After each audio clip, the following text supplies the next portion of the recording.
mystery called Cabin in the Woods. Excellent. Let's see that story.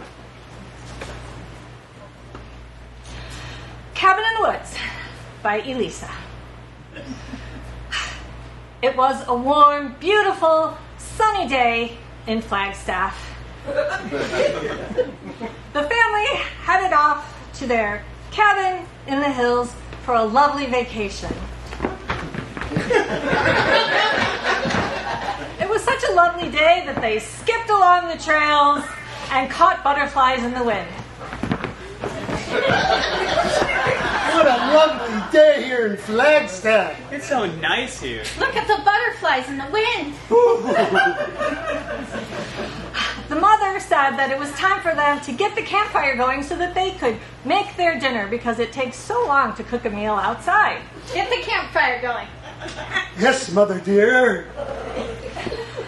The husband and son pretended to be super nice, but they were really irritated that they had to build a fire because they really would rather sing and dance and play with the butterflies. I hate trying to build a fire. So hard. Especially when you don't have any matches and just these dumb rocks. Yeah. Oh, I got a spark there. Oh, come on.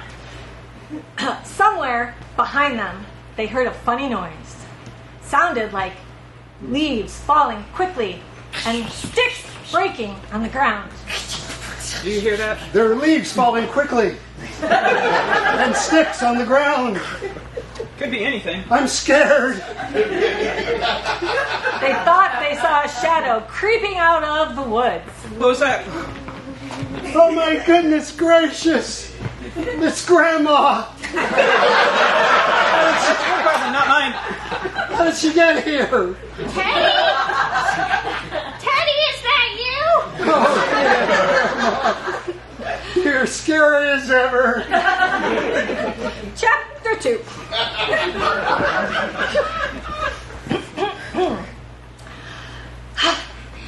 Actually, out in the woods, where Granny was creeping, there appeared to be yet another very, very, very, very, very slow-moving shadow.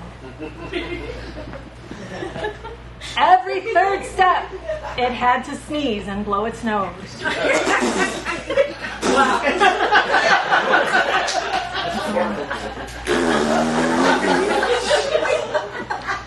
The mother and the grandmother back in the cabin were watching out the window and heard this weird noise. That's so weird. I have no idea what it could be. Both of the women grabbed their skillets and headed out to the yard. Let's get our skillets. Okay.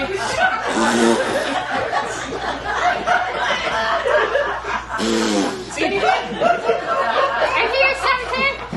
My eyes aren't what they used to be. The two actually tiptoed in the wrong direction away from the sneezes. And the mother dropped her frying pan on her mother's toes. She let out a scream.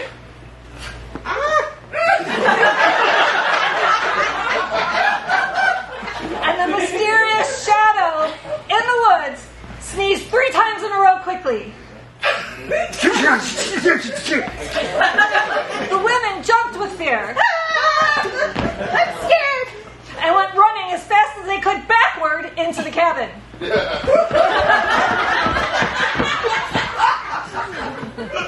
The sneezing maniac shuffled back into the dark woods.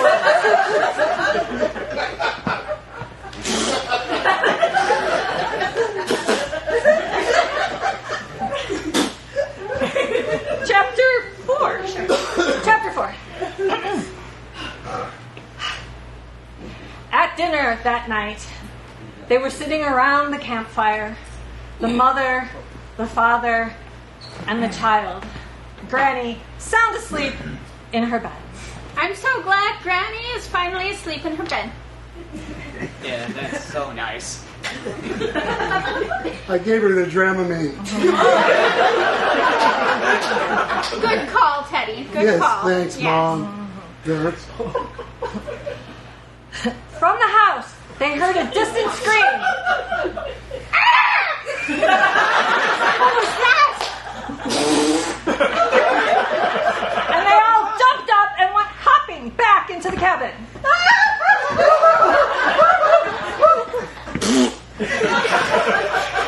When they got to Granny's bedroom, they realized she wasn't there. Granny's not here. Ah, Granny alone. They were relieved. They realized that they didn't have to deal with Granny anymore. Makes our lives easier, right? yeah, now that I think about it. I think Granny ran off with that scary thing. Chapter 5.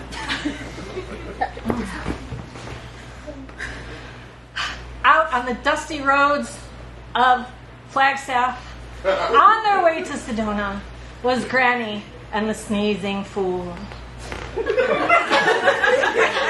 Darling, you're so beautiful. I'm so happy we met. I've been waiting for you my entire life. And I've been waiting for you to blow your nose at me. It's kind of dry here. It's Arizona, but it's a dry heat. It's nicer that way.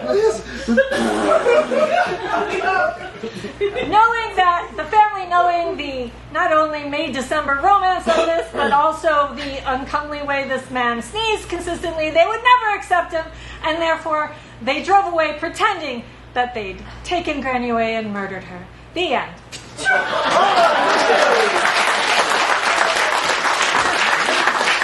Cheer for Lisa and the rest